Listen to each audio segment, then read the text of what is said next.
Señor Jesús está enseñando a la gente, transmitiendo a la gente, motivando a la gente, abriendo los ojos de la gente y diciéndoles que el reino de los cielos estaba allá en la tierra. Amén. Y de ahí dice, además, el versículo 44, el reino de los cielos es semejante a un tesoro escondido en un campo, el cual un hombre halla y lo esconde de nuevo, y gozoso por ello va y vende todo lo que tiene y compra aquel campo. El 45, también el reino de los cielos es semejante a un mercader que busca buenas perlas, que habiendo hallado una perla preciosa fue y vendió todo lo que tenía y la compró. Asimismo, el 47 dice, el reino de los cielos es semejante a una red que echada en el mar recoge de toda clase de peces, y una vez llena la sacan a la orilla y sentados recogen lo bueno en cestas y lo malo echan fuera. Así será al fin del siglo. Saldrán los ángeles y apartarán a los malos de entre los justos y los echarán en el horno de fuego. Allí será el lloro y el crujir de dientes. Está comparando el reino con algunas cosas y está hablando de que el reino de los cielos tiene tanta importancia, es de tan alto valor, que les contó estas dos parábolas, ¿cierto? La parábola, el reino, dice, de los cielos es semejante a un tesoro. Este reino de los cielos, a un tesoro. Dice, ¿no? Esta parábola del tesoro escondido y de la perla son dos, ¿verdad?, que enseña estas dos verdades que nos enseñan estas dos parábolas. Que el reino es un tesoro inapreciable que ha de ser deseado sobre todas las cosas, que debe de ser deseado, anhelado. Nosotros como ecuatorianos en nuestra nación hemos vivido situaciones duras, diversas, diferentes acerca de la política, ¿verdad? Los partidos, los de izquierda, los de derecha, los que eran de derecha ahora son de izquierda, los que eran de izquierda son de... Y así y cada uno tiene una esperanza de que venga y se instale un nuevo estilo de gobierno que traiga prosperidad, que traiga paz a las naciones. Pero eso no se ha dado, no se ha visto, ¿verdad? Vemos de todo, todo cambia. Pero aquí nos muestra que el reino de los cielos es algo, o debe ser para los seres humanos, algo tan anhelado, tan apreciado, que la persona esté dispuesta a hacer lo que sea, a pagar lo que sea por obtener, por ser parte de ese reino, para permitir que ese reino, el reino de Dios, se instale en su propia vida. Este reino se ha de adquirir el reino al abandonar todo lo que impida formar parte de él. Vivimos en un mundo donde está viciado, ¿verdad? Viciado de todas las formas de pensar, de todos los afanes del hombre, aún de todos los pecados, aún de todas las perversidades que el ser humano genera, propicia. Por eso, el reino de los cielos no es posible que llegue y se instale instantáneamente en el corazón del hombre. El hombre necesita acceder al reino a través de un paso importantísimo que es el arrepentimiento. Arrepentirnos es necesario. Arrepentirnos es el primer paso y el paso más contundente. Es decir, arrepentirnos significa dolernos, ¿verdad? La forma de actuar, de pensar, de vivir que he tenido hasta ese momento, y definitivamente tomar una posición diferente, una actitud diferente que es cambiar nuestra forma de vivir. Arrepentirse significa cambiar de forma de pensar y por ende nuestra forma de vivir va a cambiar. De otra manera no se puede instalar el reino de Dios en nosotros, porque el reino de Dios es justicia, paz y gozo en el Espíritu Santo. Y la justicia de Dios no se puede instalar en un corazón pecador.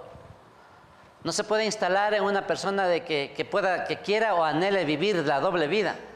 El domingo en la iglesia, bien, pero de lunes a sábado somos otra persona. No es posible eso. Esa fusión, esa mezcla, ese sincretismo no es posible. O somos del mundo o somos del Señor. Y es triste y es duro y difícil también, ¿no es cierto?, poder ver, notar que muchas veces no se nota, ¿no?, si una persona, no se sabe, usted le mira y no sabe si es cristiano o no. Aún en la iglesia no sabemos si serán o no serán, ¿verdad? Por eso, mire, el Señor está hablando, ¿no es cierto?, que eso debe ser instalado en nuestro corazón. Y se ha de adquirir el reino al abandonar todo lo que impida formar parte de él. Todo lo que me estorbe. Este hombre dice, mire, un hombre, dice, haya, ¿no es cierto? El reino de los cielos, dice, es semejante a un tesoro escondido en un campo. Ahí está el reino de los cielos. Ahí está el tesoro en un campo, escondido, enterrado a lo mejor. Nadie lo puede ver. Pero este hombre dice, haya. Y encuentra ese tesoro, dice, y lo esconde. Y gozoso va, pero obviamente el terreno no era de él no podía llevarse ese tesoro. Lo que hace es, dice, va y vende todo lo que tiene y compra aquel campo donde está el tesoro. No le importó, vendió, dice, todo lo que tiene, no dijo, vendió algunas cositas, se quedó con lo mejor o con lo más barato, pero vendió todo. Aquí nos muestra de que este hombre dio todo, o sea, no le importó el precio, ¿no es cierto?, sino que tuvo que deshacerse de todo lo que él tenía para poder comprar ese campo y poder tener ese tesoro. Y la Biblia dice que el reino de los cielos es así. El reino de los cielos debe ser así. Que uno pueda ver que lo que está ahí adelante, lo que se le está presentando, lo que el Señor ha traído a nuestras vidas, es un tesoro de incalculable valor y haré todo lo posible por tenerlo en mi vida. Y dijo que fue y vendió todo. Por eso decía yo, es imposible, no se puede uno permitir que el reino de Dios se instale en nosotros si nosotros no nos deshacemos de todo. De todos nuestros anhelos, sueños, propiedades, visiones, orgullo, vanidad, todo lo que nosotros pensemos. A eso se refiere. Entonces, esto de venderlo todo significa que hay que quitar el corazón de otros intereses y ponerlo en el único interés supremo. Hay muchos intereses. Hoy en nuestros tiempos tenemos muchos intereses, ¿verdad? Intereses personales, de prosperidad, intereses donde nuestro orgullo, nuestro ego se eleve más, mientras más alto pueda yo obtener en títulos a lo mejor, o en posición económica y social, mejor me voy a sentir porque yo voy a ser el jefe o el dueño o el manda más. Entonces, mire, eso no es posible porque dice, tenemos que venderlo todo, deshacernos de todo eso, de todos esos intereses, por obtener el único, el supremo, el único interés, que es que el reino de Dios se instale en nosotros. Y ahí es cuando se topa, ¿verdad? Todas las enseñanzas del Señor chocaron contra las personas en ese tiempo. También dice, el reino de los cielos es semejante a un mercader que busca buenas perlas. Este hombre era especializado en vender perlas. Así que él, para venderlas, él tenía que buscarlas. Aquí vemos algunas cosas, ¿no es cierto? Algunas personas malinterpretamos este tema, ¿no?, de la salvación, del reino de los cielos. Porque como decimos, bueno, no nos cuesta nada, ¿no es cierto? ¿Alguien pagó por la salvación? ¿No? Jesús no cobró por la salvación. Él pagó el precio. Entonces, muchos pensamos, ¿verdad?, que la salvación se obtiene por una gracia barata. Y cuando es barato no lo valoramos. Es diferente de decir, bueno, la salvación es gratuita, que es diferente de barato. Es alto valor, es un valor incalculable, no se puede pagar por la salvación. El hombre no puede pagar, pero el Señor pagó ese precio. Y a nosotros nos resultó gratis. Fue gratuita la salvación. El reino de los cielos es gratuito.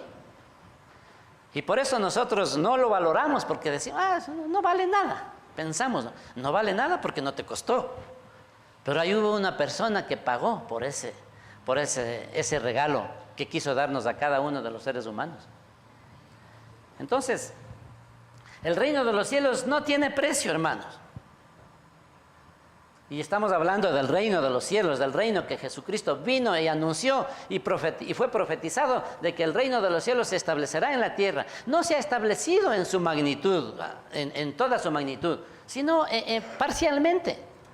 Dios tiene y nos enseña a través de la palabra que debemos tener paciencia y esperar hasta el final. Porque muchos dudan, muchos han negado la fe, muchos se han cansado, muchos vemos, ¿no es cierto?, injusticias, muchos vemos maldad, a veces que como que el mal vence al bien y pensamos y decimos, no existe. Yo creo que esto no existe, no es real lo del reino de los cielos o reino de Dios. El libro de Mateo lo menciona como reino de los cielos. En los otros evangelios habla del reino de los cielos y el reino de Dios indistintamente, refiriéndose a lo mismo, es lo mismo. Pero Mateo, como escribió a los hebreos, a los judíos, ellos tenían una forma de pensar y decían que no se debía nombrar, obviamente, también lo sabemos como un mandamiento, no tomar el nombre de Dios en vano, no hablar, no mencionar por cualquier cosa el nombre de Dios, porque el nombre de Dios es santo, grande, omnipotente, y no es para estarlo manejando, peor para bromas o chistes o para menospreciarlo o reírse. Así que ellos muy difícilmente pronunciaban el nombre de Dios, tanto así que el nombre de Dios estaba formado por 4 letras consonantes, que era impronunciable, ¿sí? Precisamente. Y pronuncie usted 4 letras consonantes seguidas. Difícil, ¿no es cierto? Por eso los traductores, los eruditos, con el tiempo, con los años, le añadieron por ahí unas vocales para darle el nombre, para que lo puedan pronunciar.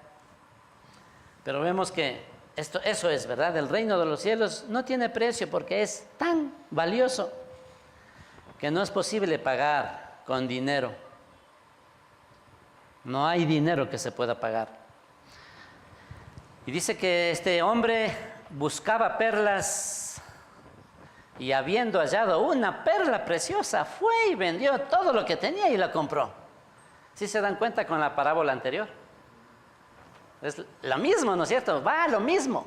Mostrar que algo valioso valía la pena deshacerse de todo lo que tenía, vender todo por adquirir lo más valioso.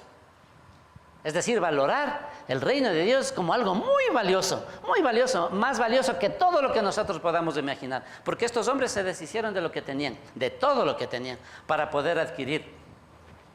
En estas parábolas del tesoro escondido y la perla preciosa, la perla de gran precio que dice acá, vemos hombres dispuestos a invertirlo todo a cambio de lo más valioso. Esto ilustra el valor del reino de Dios, el valor del reino celestial. De tanto valor que nosotros debemos, imagínense a estos hombres, deshacerse de todo para adquirir ese tesoro o ese campo, ¿no es cierto? O esa perla preciosa, para después dejarlo botado o dejarlo descuidado o tirarlo por ahí. Eso no es correcto, ¿no es cierto? Eso no lo iban a hacer, sino que lo adquirieron deshaciéndose de todo para tenerlo, para atesorarlo, para guardarlo y cuidarlo, ¿no es cierto? Y saber que tienen un tesoro grande dentro de su vida, en su posesión. Un hombre encontró un tesoro escondido, vemos, ¿no es cierto? Aquí un tesoro encontró por casualidad. En cambio, el otro, el comerciante, obtuvo la perla más preciada después de una búsqueda laboriosa. Ese era su trabajo, buscar, trabajar, analizar, ¿no es cierto? En nuestros tiempos pensaríamos a lo mejor alguna persona todos los días viendo en el internet, ¿no es cierto?, algún anuncio que salga, alguna perla preciosa, algo bueno para comprar. En ese tiempo así mismo era esto, ¿no? Ellos, obviamente sin la tecnología, pues después de una búsqueda laboriosa encontró. Pero definitivamente ambos dejan todo lo que tienen para obtener lo más valioso. Veamos la parábola de la red. Dice asimismo el versículo 47.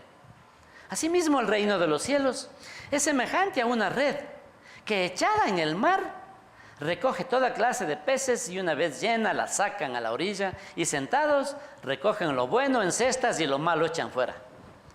Así será al fin del siglo. Al fin del siglo, el reino de los cielos va a ser así. Saldrán los ángeles y apartarán a los malos de entre los justos y los echarán en el horno de fuego. Allí será el lloro y el crujir de dientes. Esta parábola asimismo es clara. Por eso digo, es tratar de explicar las enseñanzas de Jesús. De pronto nosotros lo que hacemos es buscar, ¿no es cierto?, algunas otras ilustraciones contextualizadas a nuestra época, a nuestra cultura, para poderlas entender, aplicar un poquito mejor y entender y permitir que el reino de los cielos, el propósito de este mensaje es de que usted anhele que el reino de los cielos esté en su vida, en su corazón. Amén.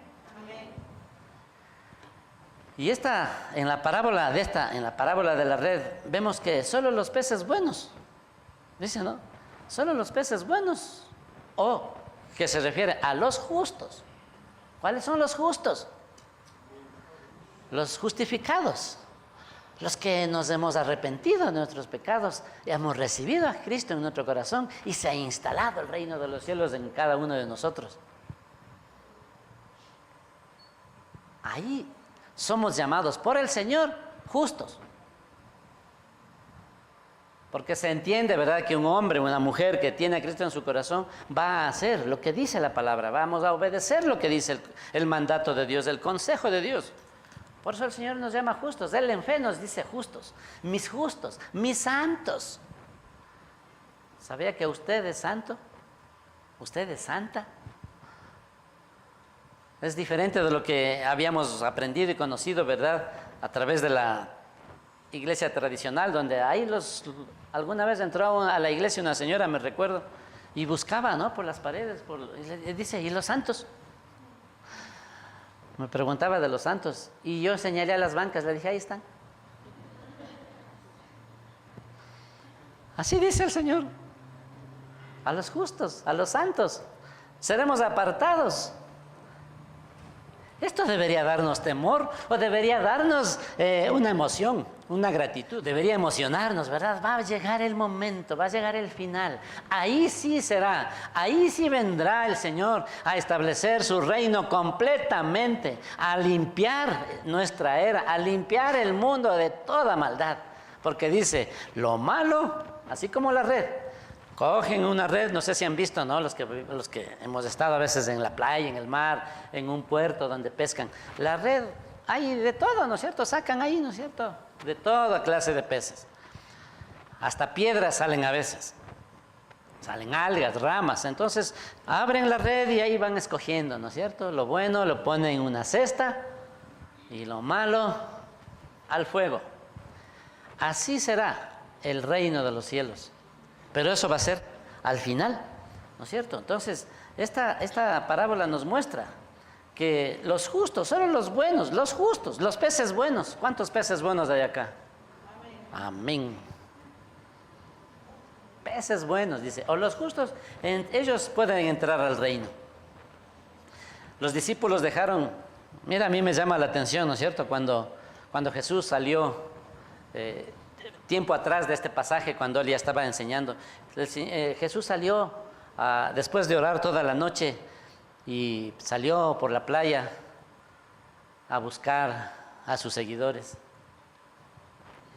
y ve a unos pescadores que estaban ahí, dice, remendando sus redes, trabajando ahí, y les dijo, sígueme.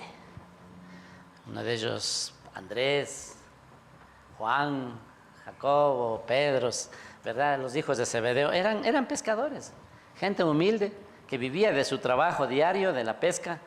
Y cuando el Señor Jesús dice que les llamó, los que han leído ese pasaje, ¿qué dijo? ¿Qué dice? Dice, ellos dejándolo todo, ahí dejaron sus redes, dejándolo todo, le siguieron. Esto ya no es una parábola, fue un hecho real. un hecho histórico, ¿verdad?, que ocurrió y que estos hombres valoraron, sintieron, escucharon la voz del Mesías. No lo conocían, pero creo que el Espíritu mismo, ¿verdad?, les dio testimonio a ellos y esa convicción en sus corazones de que el que les llamaba era alguien muy importante, muy valioso, que tenían que deshacerse de lo que sea para alcanzar sus pasos y seguirle al Mesías, seguirle al Salvador. Sus discípulos dejaron todo, dejaron sus redes y sus barcas. Hablemos de nuestro caso, ¿no? Bueno, un trabajo, qué sé yo, una barca, un carro, un taxi. Ahí dejó. Y le siguieron a Jesús, dejó su trabajo. Unos habrían dicho, no, qué irresponsable, ve, mira, tienes que hacer.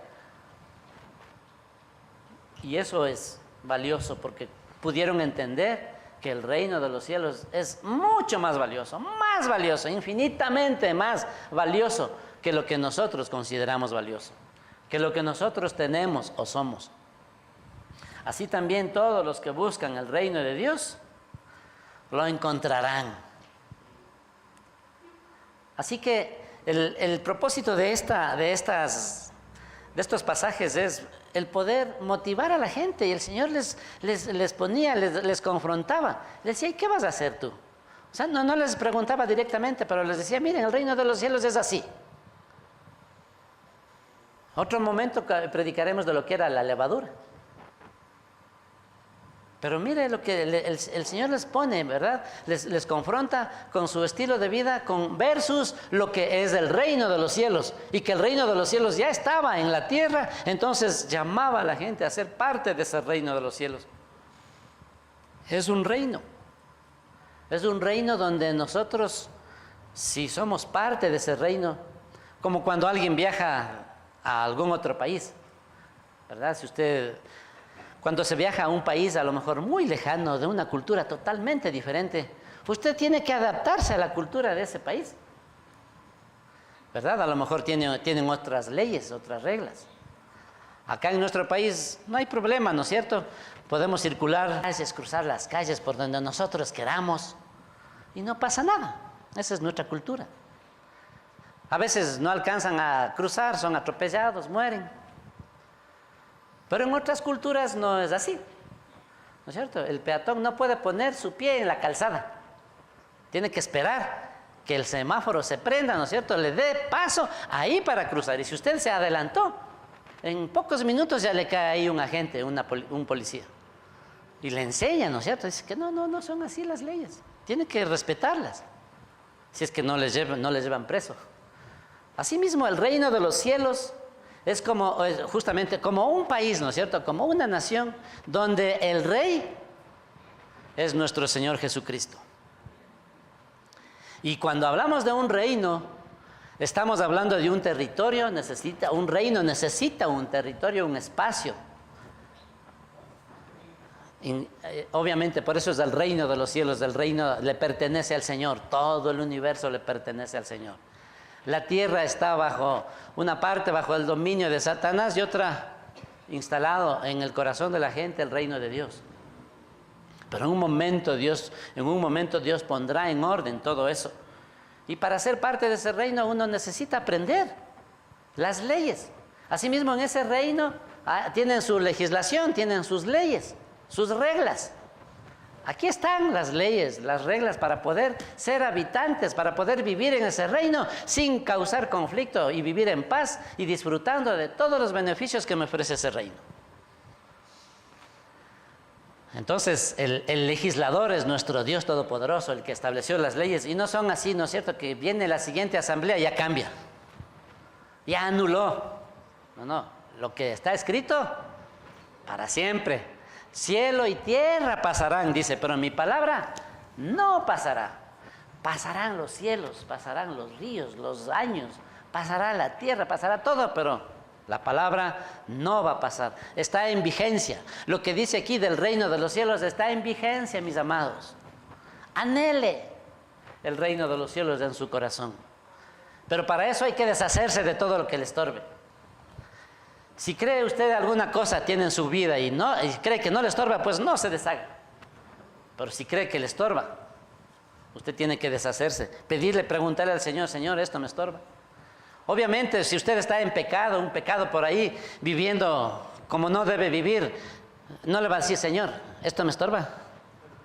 ¿No? O sea, hay cosas tan evidentes, ¿no es cierto? Por eso tenemos que buscar, acercarnos al Señor, permitir que Dios se instale en nuestro corazón y nosotros podamos ser guiados por el Espíritu Santo, porque el Espíritu viene a morar en cada uno de nosotros y podemos vivir la vida que el Señor nos pide. Y qué bendición si nosotros tenemos el reino de Dios en nosotros, ¿no es cierto? En cada uno, nosotros podríamos ser de bendición para mucha gente, para nuestros familiares, nuestros seres queridos, nuestros padres, nuestros hijos, nuestros hermanos, compañeros, amigos, vecinos. No se quede usted solo con esto, con ese regalo que Dios, que no le costó nada, solamente usted, lo que le costó a usted es negarse a sí mismo y permitir que el Espíritu entre y se instale el reino de Dios en usted. Y dijo, y quisiera leerle, aquí hay un escrito, tengo un escrito de un pasaje que habla acerca, ¿no?, de todo cristiano verdadero. Todo cristiano verdadero gime por el reino de Dios. O sea, busca, anhela. Por eso cuando yo tuve una conversación con alguien y me decía que quería o anhelaba unas vacaciones espirituales, a mí me entristeció, digo, o sea, no entendí. No entendí, porque digo, no, vacaciones espirituales. Nuestro espíritu no se cansa, no envejece, no, más bien se renueva cada vez que nos conectamos con Dios. Porque nuestro espíritu vino directamente de Dios, que Dios puso el espíritu en nosotros. Y mire, Dios es el creador, ¿no es cierto? Y millones de espíritus estarán listos para que Dios mande y ponga, ¿no es cierto?, ese espíritu en cada una de las personitas que vienen al planeta. Porque el espíritu viene de Dios. Ojo, no es el Espíritu Santo, no es el Espíritu de Dios, es el espíritu del hombre, pero eso viene del creador, del Padre de los espíritus, que es Dios. Por eso, el momento que se engendra una personita en el vientre de una mujer, Dios manda un espíritu ahí y comienza a vivir. Porque el espíritu es vida, el espíritu es eterno, el espíritu no muere, el espíritu no se destruye. Y cuando una persona fallece, es porque su espíritu ha salido y el espíritu, según el libro de Eclesiastés, dice que vuelve al Creador, el espíritu, el hálito, el aliento de vida de esa persona. Otra cosa es el alma. Otra cosa es nuestra personalidad, el alma, la mente, las emociones, el intelecto, la voluntad. Eso es el alma. Eso también es eterno. Pero eso, el alma, es la que se condena o se salva. ¿Sí? De ahí el cuerpo es lo material, que se acaba, ¿no es cierto? Cuando fallecemos, vamos a la tumba y en unos meses o años se acabó.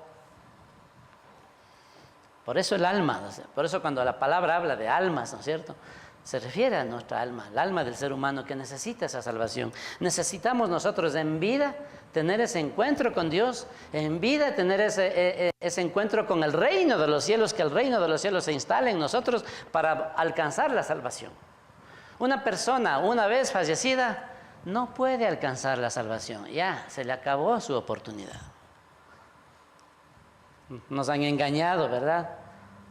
Enseñándonos que dándole una ceremonia, un ritual, una misa, podemos sacarle del lugar donde está y llevarle al cielo.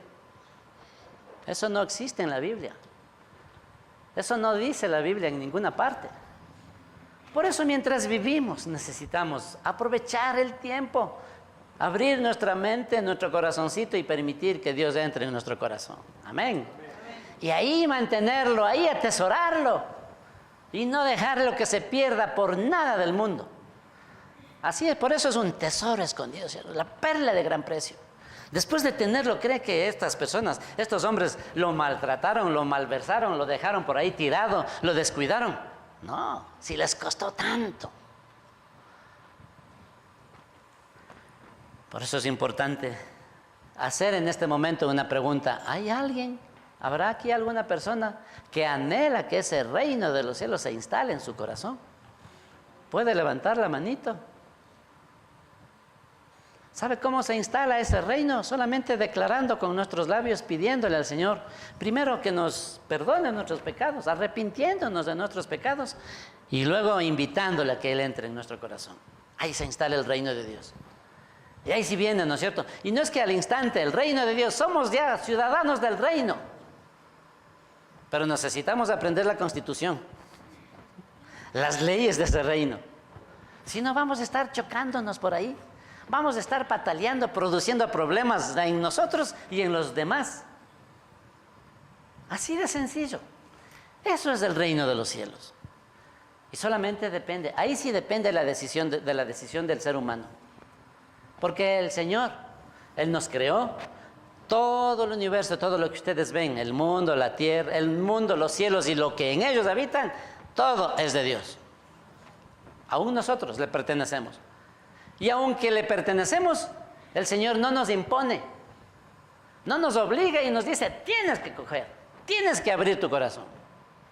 Él le respeta porque Dios puso en cada ser humano una cualidad, una característica muy especial que se llama libre albedrío. Que Dios le dio al hombre la decisión de que él tome, decida si recibe a Dios o no, si cree o no, si obedece o no. Iglesia Cristiana Dos Hemisferios. Contáctanos al 343-1658 o al 099-8308-192. Encuéntranos en Facebook como Iglesia Cristiana Dos Hemisferios.